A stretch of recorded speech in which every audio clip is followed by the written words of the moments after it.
কোটা আন্দোলনের সুযোগে তাণ্ডব চালানো সবার বিচার হবে বললেন প্রধানমন্ত্রী। ক্ষতিগ্রস্ত মেট্রো রেল স্টেশন পরিদর্শন। কারফিউ শিথিলে রাজধানীতে কর্মচাঞ্চল্য, কোথাও কোথাও যানজট। ব্যাংকে সীমিত লেনদেন, গতি ফিরছে আমদানি রপ্তানিতে। পরিস্থিতি আরো খারাপের শঙ্কা ওবায়দুল কাদেরের। গুলি না করে ধৈর্য দেখিয়েছে পুলিশ, জানালেন স্বরাষ্ট্রমন্ত্রী। শত শত প্রাণহানি ঢাকতেই মাত্র 6 হত্যার তদন্ত, অভিযোগ বিএনপি। নিহত সহ ঘটনার বিস্তারিত জানতে চায় জাতিসংঘ, উদ্বিগ্ন যুক্তরাষ্ট্র। দেখছিলেন সংবাদ শিরোনাম, এবার বিস্তারিত। মিরপুর 10 নম্বরে ক্ষতিগ্রস্ত মেট্রো রেল স্টেশন পরিদর্শন করেছেন প্রধানমন্ত্রী শেখ হাসিনা। এ সময় তিনি বলেন, যারা দেশের এই ক্ষতি করল তাদের বিরুদ্ধে দেশবাসীকে রুখে দাঁড়াতে হবে।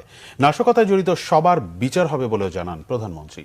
কোটা আন্দোলনকারীদের নতুন নতুন দাবি নিয়ে কালক্ষেপণের সুযোগে সন্ত্রাসীরা তাণ্ডব চালিয়েছে বলেও মন্তব্য করেন শেখ হাসিনা। রকনুজ্জামানের রিপোর্ট। বৃহস্পতিবার সকালে মিরপুর 10 নম্বরের মেট্রো রেলের ক্ষতিগ্রস্ত স্টেশন পরিদর্শনে যান প্রধানমন্ত্রী শেখ হাসিনা। কোটা আন্দোলনের সময় চালানো ধ্বংসযজ্ঞ ঘুরে দেখেন প্রধানমন্ত্রী। এ সময় শেখ হাসিনা বলেন, সব মানুষ যেন নির্বিঘ্নে চলাফেরা করতে পারে, তারা যেন ঘরে ফিরে পরিবারের সাথে বেশি সময় কাটাতে পারে, সেই জন্যই ছিল এই মেট্রো রেল। এমন স্থাপনায় হামলাকারীদের বিরুদ্ধে দেশবাসীকে রুখে দাঁড়ানোর আহ্বানও জানান প্রধানমন্ত্রী। আপনাদের কষ্ট লাঘব করতে চেয়েছিলাম, তা আমি আপনাদেরকেই বলবো যে এই কষ্ট আমি লাঘব করতে চেয়েছি। এই কষ্ট আবার যারা সৃষ্টি করলো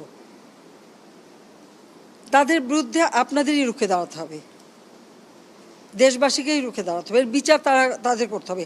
আমি তাদের কাছেই বিচার চাই, কারণ আমাদের প্রত্যেকে এই যে মন্ত্রণালয়ের যারা এবং এই মেট্রো রেল নির্মাণ কার্যের সাথে যারা জড়িত, তাদের আজকে চোখের পানি পড়ছে এটা দেখে। কোটা আন্দোলনের সুযোগে নাশকতা, ধ্বংসযজ্ঞ চালানোর কথা উঠে আসে প্রধানমন্ত্রীর বক্তব্যে। কি না করেছি মানুষের জন্য, খাদ্য নিরাপত্তা, বিদ্যুৎ, চিকিৎসা ব্যবস্থা, শিক্ষা ব্যবস্থা, যোগাযোগের ব্যবস্থা, রাস্তাঘাট, পুল, ব্রিজ, সব কিছু ক্ষেত্রে আমাদের যে কাজ, তাতে কারা লাভবান? এই মেট্রো রেলে কি আমি চড়বো? শুধু আমরা সরকার চড়বে? শুধু আমাদের মন্ত্রীরা চড়বে? না সাধারণ জনগণ চলবে? সেটা আমার প্রশ্ন। এর উপকারিতা কারা পাচ্ছেন? এদেশের মানুষ, আপনারা, সাধারণ জনগণ পাচ্ছে। তাহলে এর উপর এত ক্ষোভ কেন? সেটাই আমার প্রশ্ন, যে আমরা বারবার অনুরোধ করা সত্ত্বেও আন্দোলন, কোটা বিরোধী আন্দোলন, এরপরেও হাইকোর্ট, উচ্চ আদালত রায় দিল। আমরা বারবার কথা বলেছি, বোঝাতে চেষ্টা করেছি। এমনকি এই কোটা আন্দোলনকারী তাদের সাথে আমরা আমাদের মন্ত্রীদের পর্যন্ত বসালাম। একটা কথা বলে যায়, ফিরে যে আর একটা করে। যে দাবি তারা করেছিল, সমস্ত দাবি শুধু মানা না, তার থেকে বেশি আমরা দিয়েছি, হাইকোর্টই দিয়ে দিয়েছে। তারপরেও কিন্তু এখন থামেনি। কেন থামেনি? আমি দেশবাসীর কাছে সেটাই আমি বিচার চাই। ওই 1 দফার পরে আসলো 4 দফা, তারপর আসলো 6 দফা, তারপর আসলো 8 দফা, তারপরে আবার 4 দফা, আবার ওই 4 দফাও হবে না, আরও 8 দফা। এইভাবে এমন একটা পরিবেশ সৃষ্টি, আর সেই সাথে সাথে এই ধ্বংসযজ্ঞ, মানে এই ধ্বংসযজ্ঞটাকে সুযোগ সৃষ্টি করে দেওয়া।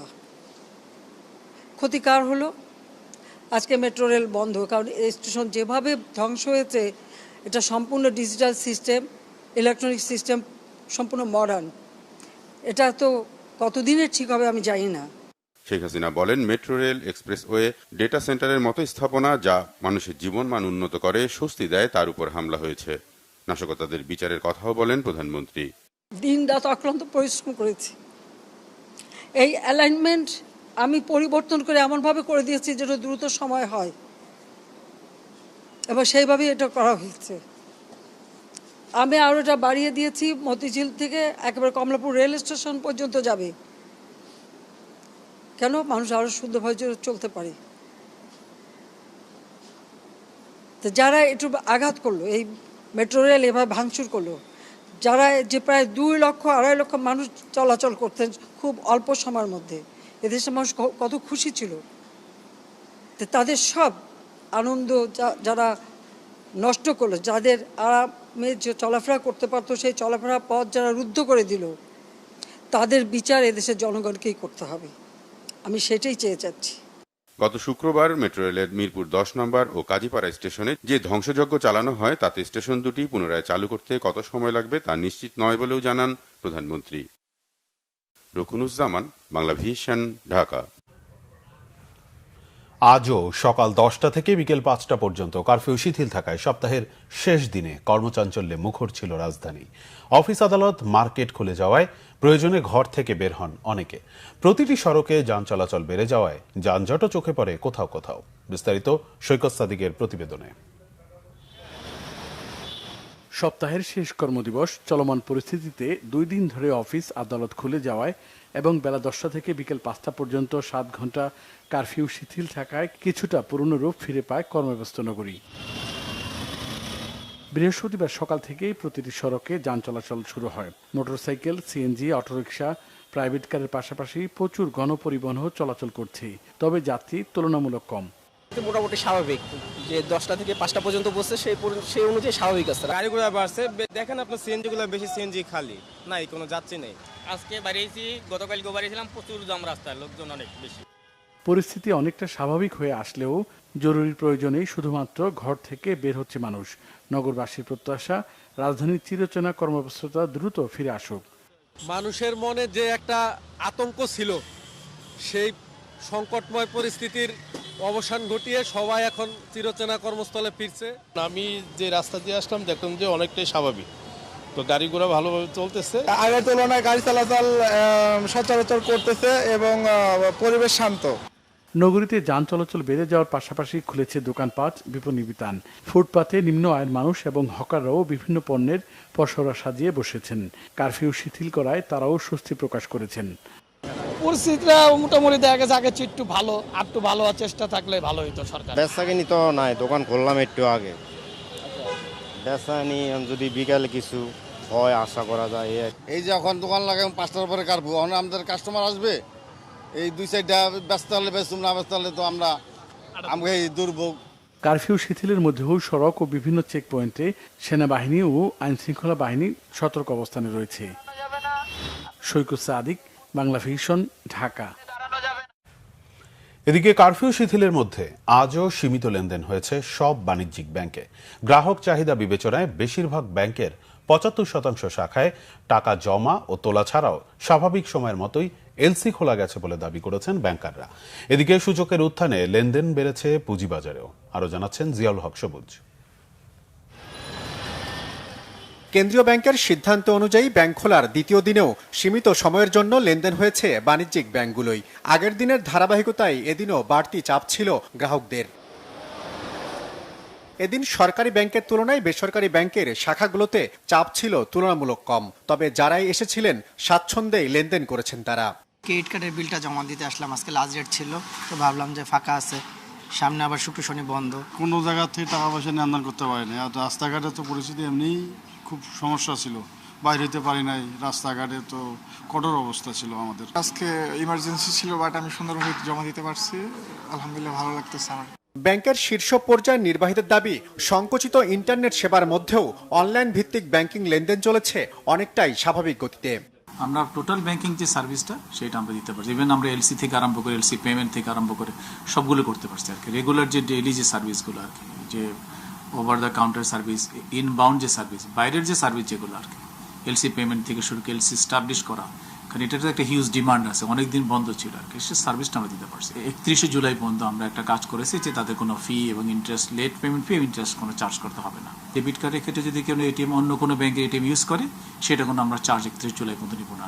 আজকে আমরা আরও বেশি ওপেন করে দিয়েছি, প্রায় 70-75% ব্রাঞ্চ ওপেন আছে এবং ওই টাইমের মধ্যে সব সার্ভিসই অন আছে, কোনো সার্ভিস অফ করা হয় নাই। মানে গ্রাহকদের যা প্রয়োজন, কার্ড হোক, এলসি হোক, অ্যাকাউন্টের হোক, টাকা তোলা হোক, সব সার্ভিসই অন আছে। পেমেন্টে একটু বিলম্ব হলে সেটা আমরা ফলো করব। 31 তারিখ পর্যন্ত তো বলা আছে, 31 তারিখের মধ্যে যদি পেমেন্ট করে দেয় সেটার জন্য লেট ফি বা ইন্টারেস্টের উপরে স্পেশাল কোনো মানে ফি চার্জ করা হবে না। যদি করা হয়েও থাকে সেটা আমরা রিফান্ড করে দেব। এদিকে লেনদেন সীমিত হলেও একদিনের মাথায় ঘুরে দাঁড়িয়েছে শেয়ার বাজারের সূচক। এদিন সাধারণ সূচক 62 পয়েন্ট বৃদ্ধি পাওয়ায় লেনদেন হয়েছে 500 কোটি টাকার শেয়ার। হাতবদল হওয়া শেয়ারের মধ্যে 286টি কোম্পানির দরই এদিন বেড়েছে। জিয়াউল হক সবুজ, বাংলা ভিশন, ঢাকা। অন্যদিকে ধীরে ধীরে স্বাভাবিক হচ্ছে সারা দেশের পরিস্থিতি। আজও 7 ঘন্টা কারফিউ শিথিলে খুলেছিল ব্যবসা প্রতিষ্ঠান, অফিস, আদালত, ব্যাংক, বিমা। বন্দরগুলোতে শুরু হয় আমদানি রপ্তানি কার্যক্রম, চলাচল করে গণপরিবহনও। স্বস্তি ফিরছে জনজীবনে। প্রতিনিধিদের পাঠানো তথ্যচিত্রে ডেস্ক রিপোর্ট। বন্দরনগরী চট্টগ্রামে বৃহস্পতিবার সকাল থেকে সড়কে ব্যক্তিগত ও গণপরিবহন চলাচলের পাশাপাশি বাড়ে দূরপাল্লার বাস চলাচলও। ঢাকা চট্টগ্রাম ও চট্টগ্রাম কক্সবাজার রুট সহ বিভিন্ন গন্তব্যে ছেড়ে যায় দূরপাল্লার গাড়ি। বন্দরে আমদানি রপ্তানি কার্যক্রম স্বাভাবিক। ইন্টারনেটের ধীরগতি থাকলেও জাতীয় রাজস্ব বোর্ড পণ্যের চালান শুল্কায়নে বিকল্প ব্যবস্থা নেয় গতি ফিরেছে আমদানি রপ্তানিতে। বেলা 11টা থেকে দুপুর 3টা পর্যন্ত রাজশাহীর অফিস, আদালত, দোকানপাট, ব্যবসা প্রতিষ্ঠান খোলা ছিল। ব্যাংকের লেনদেনও চলে দুপুর 3টা পর্যন্ত। শিরোল বাস টার্মিনাল থেকে ছেড়ে গেছে দূরপাল্লা ও আন্তনগর বাস। নগরীর প্রতিটি মোড়ে পুলিশ মোতায়েনের পাশাপাশি টহল দিচ্ছে বিজিবি ও সেনাবাহিনী। কারফিউ শিথিলে খুলনার সোনাডাঙ্গা আন্তজেলা বাস টার্মিনাল থেকে বিভিন্ন রুটে গণপরিবহন চলাচল করছে। অনেকটাই স্বাভাবিক জনজীবন। খুলনা থেকে সব রোডে গাড়ি চলতেছে, কোনো রকম কোনো সমস্যা নেই, আমরা সুন্দরভাবে চলাফেরা করতে। কদিন কম ছিল, আজকে একটু যাত্রী বেরোইছে। সিলেটের পরিস্থিতি বেশ স্বাভাবিক। সড়কে রয়েছে সেনাবাহিনী সহ আইনশৃঙ্খলা রক্ষাকারী বাহিনীর সদস্যরা। বিভিন্ন জায়গায় হামলা, ভাঙচুর ও অগ্নিসংযোগের ঘটনায় সিলেটে এ পর্যন্ত 10টি মামলা হয়েছে। পরিবহন সেক্টরে বিশাল ক্ষতির অভিযোগ পরিবহন সংশ্লিষ্টদের। দোষীদের আইনের আওতায় আনার আশ্বাস পুলিশের। এই 5 দিনে আমাদের প্রায় 3 কোটি টাকার মতো ক্ষতি হয়েছে সিলেট জেলার বাস গাড়ির মালিকদের। রংপুরে খুলেছে সব ধরনের অফিস এবং দোকানপাট। ব্যাংকে বেড়েছে লেনদেন। নগরীতে আইনশৃঙ্খলা বাহিনীর শক্ত অবস্থান। নাশকতার 12 মামলায় মহানগর পুলিশের বিশেষ অভিযানে গ্রেফতার করা হয়েছে বিএনপি জামায়াতের 15 নেতাকর্মী। আমরা আশাবাদী, আমরা এতটুকু সময়ের মধ্যে কোনো চিন্তা করি না, ডাইল ভাত যদিও খেতে পারি, অনেক স্বস্তি পাবো আর কি। ময়মনসিংহে প্রাণচাঞ্চল্য ফিরেছে মানুষের মাঝে। সড়কে বেড়েছে যানবাহন। নাশকতার মামলায় গ্রেফতার করা হয়েছে 18 জনকে। বিভিন্ন মামলার আসামিদের ধরতে চলছে পুলিশের চিরুনি অভিযান। পুরোপুরিভাবে এটা সম্পূর্ণ কারফিউ উঠায় জনগণের জন্য সুবিধার একটা ব্যবস্থা করে দেওয়া হবে। সবাই যাতে কর্ম করতে পারে, আমরাও যাতে ব্যবসা বাণিজ্য করে খাইতে পারি। টাঙ্গাইলে আইনশৃঙ্খলা পরিস্থিতি শান্ত রাখতে নির্বাহী ম্যাজিস্ট্রেটের নেতৃত্বে সেনাবাহিনী ও বিজিবি টহল জোরদার রয়েছে। 10টি মামলায় এ পর্যন্ত গ্রেফতার করা হয়েছে 164 জনকে। অতি অল্প সময়ের মধ্যেই টাঙ্গাইল সদর উপজেলায় জীবনযাপনের যে স্বাভাবিক ছন্দ তা জনগণের মাঝে ফিরে আসবে। জয়পুরহাটের পরিস্থিতিও স্বাভাবিক। জেলা প্রশাসক জানান, আইনশৃঙ্খলা পরিস্থিতি বিবেচনায় তাৎক্ষণিক ব্যবস্থা নেওয়া হচ্ছে। তৎপর আইনশৃঙ্খলা রক্ষাকারী বাহিনী। নাশকতার মামলায় বৃহস্পতিবার গ্রেফতার করা হয়েছে 10 জনকে। নাটোরে কারফিউ শিথিল হলেও শঙ্কা নিয়ে শহরের ব্যবসা প্রতিষ্ঠান ও বিপণী বিতান খুলেছেন ব্যবসায়ীরা। শহরে বেড়েছে সাধারণ মানুষের চলাচলও। Nazneen Akter, Bangla vision, news desk. Awami league সাধারণ সম্পাদক ওবায়দুল কাদের বলেছেন, পরিস্থিতি আরও খারাপ করতে নাশকতাকারীরা এখনো ঘাপটি মেরে বসে আছে। আড়ালে থেকে আক্রমণের আরও প্রস্তুতি নিচ্ছে। তাই দলের নেতাকর্মীদের সজাগ থাকার আহ্বান জানিয়েছেন তিনি। দাবি করেন, শান্তিপূর্ণ গণতান্ত্রিক পথ নয়, চোরাগোপ্তা হামলা করে রক্তের উপর দাঁড়িয়ে ক্ষমতায় যেতে চায় বিএনপি জামাত। রিপোর্ট সৈয়দ আব্দুল মুহিতের।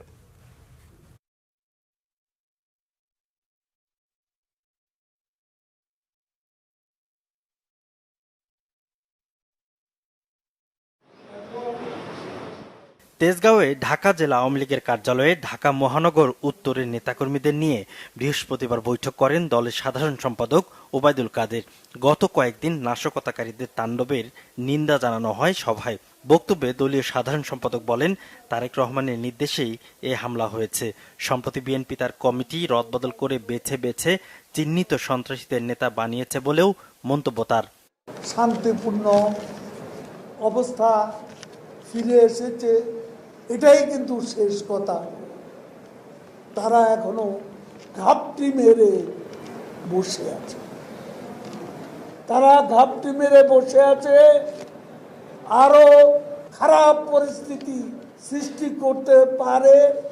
ওবায়দুল কাদের অভিযোগ করেন, বিএনপি ক্ষমতায় যেতে চায় মানুষের রক্তের উপর দিয়ে, নির্বাচন ও গণতান্ত্রিক পথে নয়। বিএনপি তার চিরদিনের পরিচিত চেহারা আবারও মেলে ধরেছে এবং তারা নির্বাচন চায় না, গণতন্ত্র চায় না, তারা ক্ষমতা চায়, ক্ষমতা যেতে চায় সন্ত্রাসী কায়দায় চোরাগুপ্তা পথে অগ্নি সন্ত্রাস করে তাণ্ডব চালিয়ে তারা ক্ষমতায় যেতে চায়। বর্তমান পরিস্থিতিতে নিম্ন আয়ের মানুষ কষ্টে আছে, খাদ্য সহায়তা নিয়ে নেতা কর্মীদেরকে তাদের পাশে দাঁড়ানোর আহ্বান জানান। এদিকে বঙ্গবন্ধু এভিনিউয়ের দলীয় কার্যালয়ের সামনে ঢাকা মহানগর দক্ষিণের উদ্যোগে নিম্ন আয়ের মানুষদের মাঝে খাবার বিতরণ করেন আওয়ামী লীগ সাধারণ সম্পাদক ওবায়দুল কাদের। এ সময় নেতাকর্মীদের সতর্ক করে পরিস্থিতি মোকাবেলায় প্রস্তুত থাকার নির্দেশ দেন। সময় আরো খারাপ হতে পারে। এখন যে অবস্থা রয়েছে, শত্রুরা কিন্তু আড়ালে আবডালে তারা কিন্তু আরো বড় প্রস্তুতি নিয়ে আক্রমণ করতে পারে। সৈয়দ আব্দুল মুহিত, বাংলা ভিশন, ঢাকা। এদিকে স্বরাষ্ট্রমন্ত্রী আসাদুজ্জামান খান কামাল জানিয়েছেন, কোটা সংস্কার আন্দোলনের আড়ালে স্বাধীনতা বিরোধী একটি চক্র দেশব্যাপী নাশকতা করেছে। পুলিশ চাইলেই তাদের গুলি করে হত্যা করতে পারত, কিন্তু এতে সম্ভাবনাময় অনেক প্রাণ ঝরত। তাই পুলিশ ধৈর্যের পরিচয় দিয়েছে। দুপুরে রংপুর শিল্পকলা একাডেমি মিলনায়তনে দলীয় নেতাকর্মী, আইন শৃঙ্খলা বাহিনী ও স্থানীয় জনপ্রতিনিধিদের সাথে মতবিনিময় সভা শেষে গণমাধ্যম কর্মীদের তিনি একথা জানান। মন্ত্রী বলেন, কোটা আন্দোলনকে বিএনপি, জামাত ও জঙ্গি গোষ্ঠী একজোট হয়ে সরকার হটাও আন্দোলনের রূপ দিতে চেয়েছিল। আইন শৃঙ্খলা বাহিনীর শক্ত অবস্থানের কারণে সেটি করতে না পেরে দেশব্যাপী রাষ্ট্রীয় সম্পদের ক্ষতি সহ দেশের মানুষকে একঘরে করে রাখার চেষ্টা করেছে। পরিস্থিতি এখন অনেকটাই স্বাভাবিক। শিগগিরই কারফিউ তুলে নেওয়া হতে পারে বলেও আভাস দেন স্বরাষ্ট্রমন্ত্রী। তাদেরকে টিয়ার গ্যাস মেরেছি, আমাদের কাছে সাউন্ড গ্রেনেড আছে সেটা মেরেছি, আমাদের কাছে রাবার বুলেট আছে সেটা মেরেছি, আমাদের কাছে ছড়া গুলি আছে সেটা মেরেছি। এরা অ্যানাউন্স করছে এগুলিতে কিছু হয় না, মানুষ মরে না, এগিয়ে চলো, একদম যুদ্ধক্ষেত্রের মতন। তারা কিন্তু শুধু এইখানেই থেমে নেই, তারা সম্মুখে ছোট ছোট কিশোর এবং শিশু এদেরকে সামনে নিয়ে আসছে। যারা এর মদতদাতা, যারা উস্কানিদাতা, যারা এটাকে দিয়ে একটা ফায়দা নিতে চাচ্ছিল, দেশের বিরুদ্ধে যারা দাঁড়িয়েছে, তাদেরকে অবশ্যই তারা শাস্তির মুখোমুখি হবে। বিএনপি মহাসচিব মির্জা ফখরুল ইসলাম আলমগীর অভিযোগ করেছেন, রাষ্ট্রীয় সন্ত্রাস আড়াল করতে এবং উদরপিণ্ডি বুধর ঘাড়ে চাপানোর অপকৌশল হিসেবে বিএনপির নির্দোষ নেতাকর্মীদের গ্রেফতার করা হচ্ছে। নেতাকর্মীদেরকে বাসায় না পেয়ে তাদের সন্তান কিংবা বাসার সদস্যদের গ্রেফতার করা হচ্ছে। অশোভন আচরণের পাশাপাশি ভাঙচুর করা হচ্ছে আসবাবপত্র। এক বিবৃতিতে বিএনপি মহাসচিব বলেন, কোটা সংস্কারের দাবিতে শিক্ষার্থীদের যুক্তিসঙ্গত আন্দোলনকে ঘিরে দেশব্যাপী বিএনপি সহ বিরোধী দল ও মতের মানুষকে এখনও নির্বিচারে গ্রেফতার করা হচ্ছে। বিজেপি চেয়ারম্যান আন্দালিব রহমান পার্থ সহ বিএনপি ও বিরোধী নেতাকর্মীদের গ্রেফতারের তীব্র নিন্দা ও প্রতিবাদ জানিয়ে অবিলম্বে তাদের মুক্তির দাবি জানান তিনি। বলেন, শত শত নিরীহ ছাত্রদের সরকারি দলের সন্ত্রাসী ও আইন শৃঙ্খলা বাহিনীর সদস্যরা হতাহত করল, অথচ বিচার বিভাগীয় তদন্ত কমিটি শুধুমাত্র 6 জনের হত্যাকাণ্ডের তদন্ত করবে, যা সুকৌশলে পুরো হত্যাকাণ্ডকে ধামাচাপা দেয়ারই নামান্তর বলেও মির্জা ফখরুল অভিযোগ করেন। তাই জনগণ পুরো ঘটনা ও হত্যাকাণ্ড নিয়ে আন্তর্জাতিক তদন্তের দাবি করে। ব্যর্থতার সব দায় নিয়ে অবিলম্বে সরকারের পদত্যাগের দাবি জানান তিনি। বাংলাদেশে সাম্প্রতিক সহিংসতায় হতাহত সহ সব ঘটনার স্বচ্ছ ও বিশ্বাসযোগ্য তদন্তের তাগিদ দিয়েছে জাতিসংঘ। বুধবার নিয়মিত প্রেস ব্রিফিংয়ে সংস্থাটির মহাসচিবের মুখপাত্র স্টিফেন ডুজারিক এ তাগিদ দেন। সাংবাদিকদের এক প্রশ্নে তিনি মানুষের শান্তিপূর্ণভাবে বিক্ষোভ করতে পারার বিষয়টিকে খুবই গুরুত্বপূর্ণ মনে করেন। বলেন, সহিংসতায় দায়ীদের জবাবদিহির আওতায় আনা দরকার, পাশাপাশি সংলাপের জন্য উপযোগী পরিবেশ তৈরি করতে হবে। এদিকে জাতিসংঘের মানবাধিকার বিষয়ক হাই কমিশনার ভলকার টার্ক এক বিবৃতিতে বাংলাদেশে সাম্প্রতিক সহিংসতার সকল ঘটনার বিস্তারিত প্রকাশের জন্য বাংলাদেশের সরকারকে আহ্বান জানান। আইন শৃঙ্খলা বাহিনীকে আন্তর্জাতিক নিয়ম মেনে দায়িত্ব পালনের তাগিদ দেন তিনি। এদিকে বাংলাদেশে আন্দোলন ও প্রতিবাদ কর্মসূচিতে সহিংসতার নিন্দা জানিয়ে উদ্বেগ প্রকাশ করেছে মার্কিন পররাষ্ট্র দপ্তর। ঢাকার পরিস্থিতি আমলে নিয়ে মার্কিনীদের চলাচল ও বাংলাদেশ ভ্রমণে সতর্ক থাকার আহ্বান জানানো হয়েছে। মার্কিন পররাষ্ট্র দপ্তরের নিয়মিত ব্রিফিংয়ে মুখপাত্র ম্যাথিউ মিলার মনে করিয়ে দেন, বাংলাদেশের সাম্প্রতিক সহিংসতার নিন্দায় বক্তব্য দিয়েছেন তিনি। বলেছেন, শান্তিপূর্ণ সমাবেশের স্বাধীনতাকে সমর্থন করে যুক্তরাষ্ট্র। এক্ষেত্রে যে কোনো প্রতিবাদ কর্মসূচিতে সহিংসতা, এমনকি শান্তিপূর্ণ আন্দোলনে সহিংসতা ছড়ানোর নিন্দা জানিয়েছেন তিনি।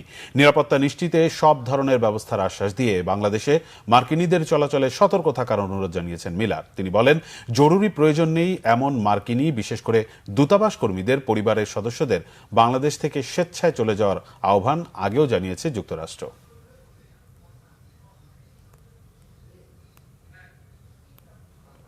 সুপ্রিম কোর্ট আইনজীবী সমিতির দাবি, বাংলাদেশের শান্তি শৃঙ্খলা, রাষ্ট্রীয় সম্পদ ও জানমালের বিনষ্টের লক্ষ্যে বিএনপি জামাত চক্র সারা দেশে ধ্বংসযজ্ঞ চালিয়েছে। এসব কর্মকাণ্ডের তীব্র নিন্দা ও প্রতিবাদ জানিয়েছেন তারা। এদিকে সুপ্রিম কোর্ট আইনজীবী সমিতির সভাপতি ব্যারিস্টার মাহবুবউদ্দিন খোকন দাবি করেন, সরকারের ধীর গতির সিদ্ধান্তের কারণে বাংলাদেশের এ পরিস্থিতি হয়েছে। এর দায়ভার সম্পূর্ণ সরকারের। আহমেদ সরোয়ারের রিপোর্ট। চলমান পরিস্থিতি নিয়ে বৃহস্পতিবার দুপুরে সুপ্রিম কোর্ট অডিটোরিয়ামে সংবাদ সম্মেলন করে সুপ্রিম কোর্ট আইনজীবী সমিতি।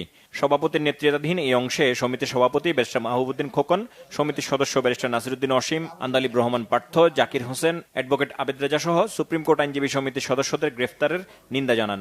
তাদের নিঃশর্ত মুক্তি দাবি করে মাহবুবউদ্দিন খোকন বলেন, তদন্ত না করেই আইনজীবী সহ বিভিন্ন রাজনৈতিক দলের নেতাকর্মীদের গণহারে গ্রেফতার করা হচ্ছে। রাজনীতিবিদরা নয় একজন সমালোচনা করবে একদল, আইনশৃঙ্খলা বাহিনীর দায়িত্বরত ব্যক্তিগত কিভাবে রাজনৈতিক দলের নাম উল্লেখ করে বা ব্যক্তির নাম উল্লেখ করে তারা বক্তব্য দিচ্ছে।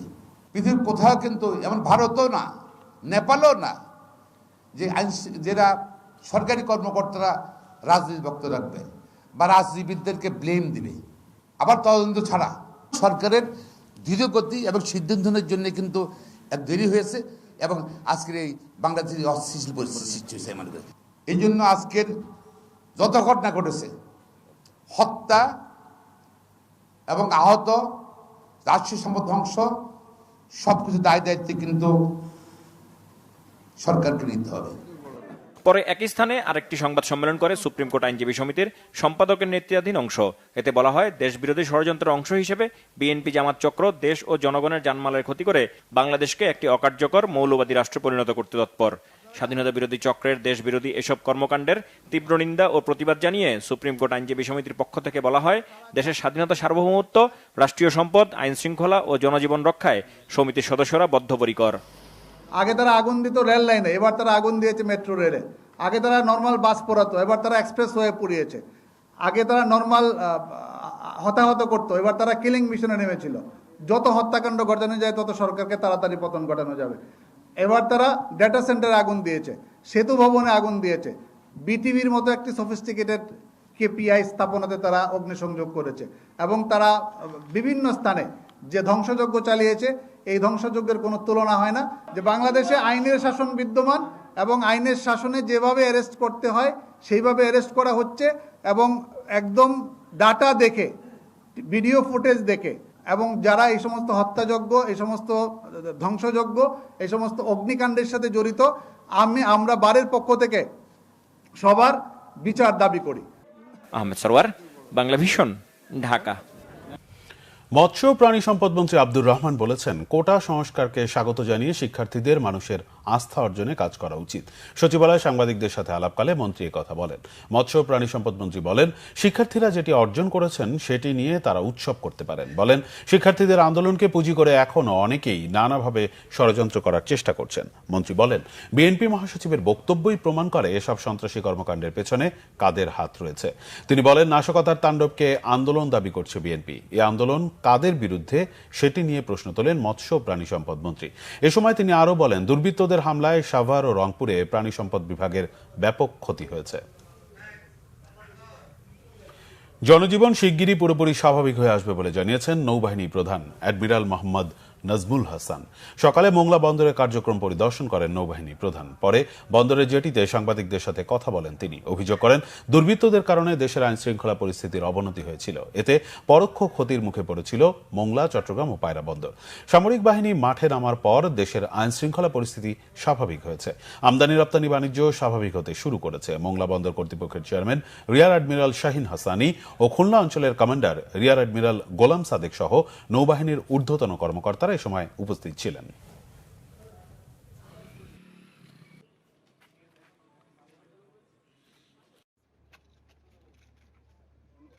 সার্বিক আইন শৃঙ্খলা পরিস্থিতি সুরক্ষার জন্য সশস্ত্র বাহিনী 20 জুলাই মোতায়েন হয়েছে এবং আমরা দেখেছি সশস্ত্র বাহিনী মোতায়েনের অব্যবহিত পরেই সার্বিকভাবে দেশের আইন শৃঙ্খলা পরিস্থিতির প্রভূত উন্নতি সাধিত হয়েছে। গতকাল থেকে আমাদের অফিস আদালত এবং অন্যান্য বাণিজ্যিক কার্যক্রম শুরু হয়ে গিয়েছে এবং আমার বিশ্বাস খুব শীঘ্রই আমরা আমাদের স্বাভাবিক জীবনযাত্রায় ফিরে যেতে পারবো ইনশাআল্লাহ। ছাত্রলীগ মারলে 5,000 টাকা আর পুলিশ মারলে 10,000 টাকা, এই ঘোষণা দিয়ে নাশকতাকারীদের মাঠে নামিয়েছিল বিএনপি জামাত, জানালেন ডিএমপির অতিরিক্ত কমিশনার হারুনুর রশিদ।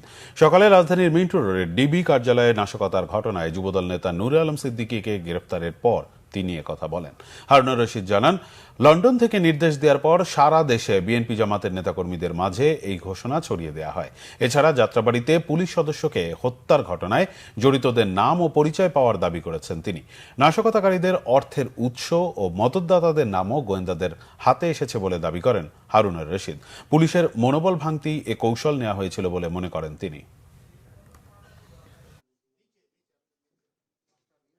পরিকল্পিত না হলে তারা এত দ্রুত সময়ের মধ্যে এত লোক বাহির থেকে নিয়ে আসলেন কিভাবে? 10,000 টাকা আর 1 লাখ টাকা যাই দেন, পুলিশ এত সস্তা না।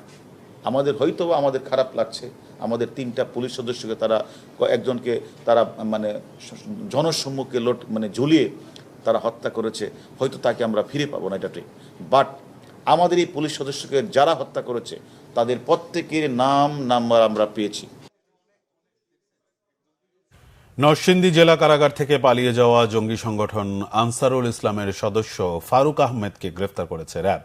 নারায়ণগঞ্জের সোনারগাঁও উপজেলার প্রেমের বাজার থেকে তাকে গ্রেফতার করে র্যাব 11। এছাড়া গতরাতে রাজধানীর বনশ্রী থেকে গ্রেফতার করা হয় বিএনপিপন্থী ইঞ্জিনিয়ারদের সংগঠন অ্যাবের সহ সভাপতি কামরুল হাসানকে। বৃহস্পতিবার সন্ধ্যায় কারওয়ান বাজারে র্যাবের মিডিয়া সেন্টারে সংবাদ সম্মেলনে এ তথ্য জানান সংস্থাটির লিগ্যাল অ্যান্ড মিডিয়া উইং এর পরিচালক লেফটেন্যান্ট কর্নেল মোহাম্মদ মুনিম ফেরদৌস। তিনি বলেন, গ্রেফতার কামরুল হাসান রামপুরা টেলিভিশন ভবন কেন্দ্রিক নাশকতায় নেতৃত্ব দিয়েছিলেন। এছাড়া বিভিন্ন ফুটেজ ও তথ্য বিদেশে পাচারের সাথে জড়িত তিনি। আন্দোলন চলাকালে র্যাব হেলিকপ্টার থেকে কোনো গুলি ছোড়েনি দাবি করে র্যাব পরিচালক বলেন, জানমালের বড় ধরনের ক্ষয়ক্ষতি এড়াতে হেলিকপ্টার থেকে শুধু সাউন্ড গ্রেনেড ও টিয়ার শেল নিক্ষেপ করেছে র্যাব।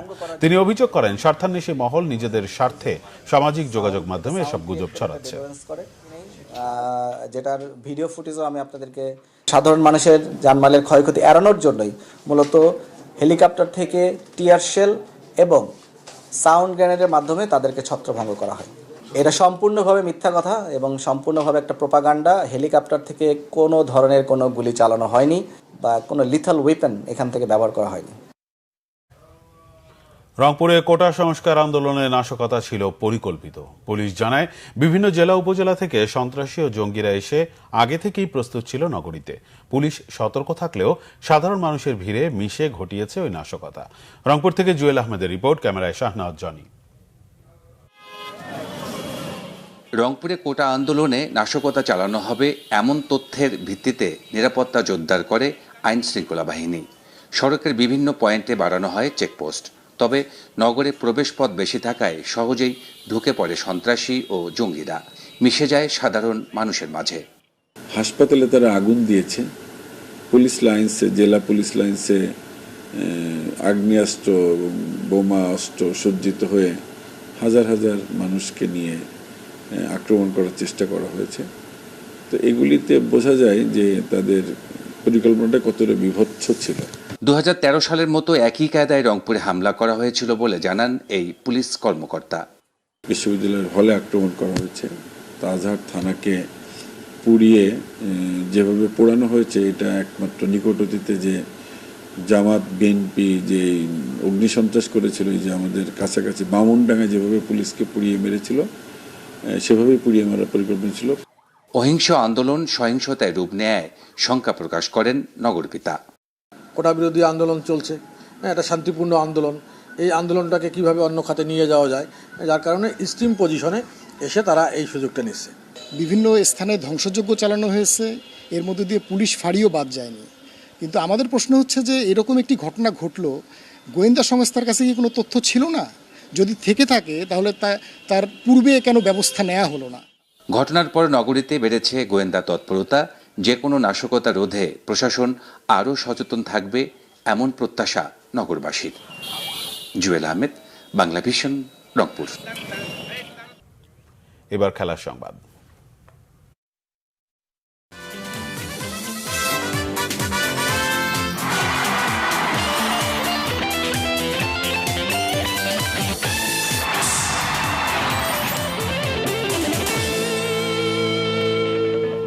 ক্রিকেট।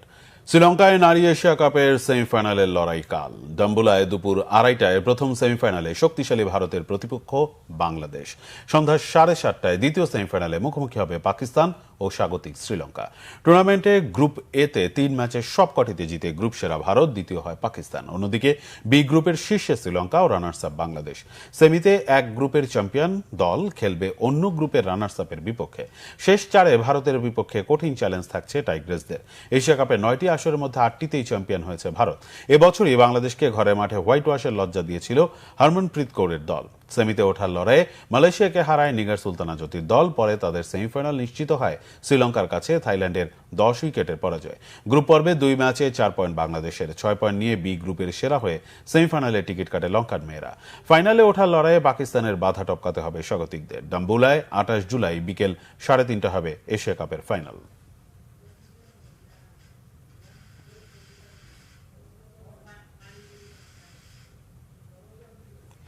অলিম্পিক। কাল পর্দা উঠছে the biggest show on earth Olympic গেমসের। ফ্রান্সের প্যারিসে বসেছে গেমসের 33তম আসর। বাংলাদেশ সময় রাত 11:30টায় সিন নদীতে শুরু হবে প্যারিস অলিম্পিকের বর্ণাঢ্য উদ্বোধনী অনুষ্ঠান।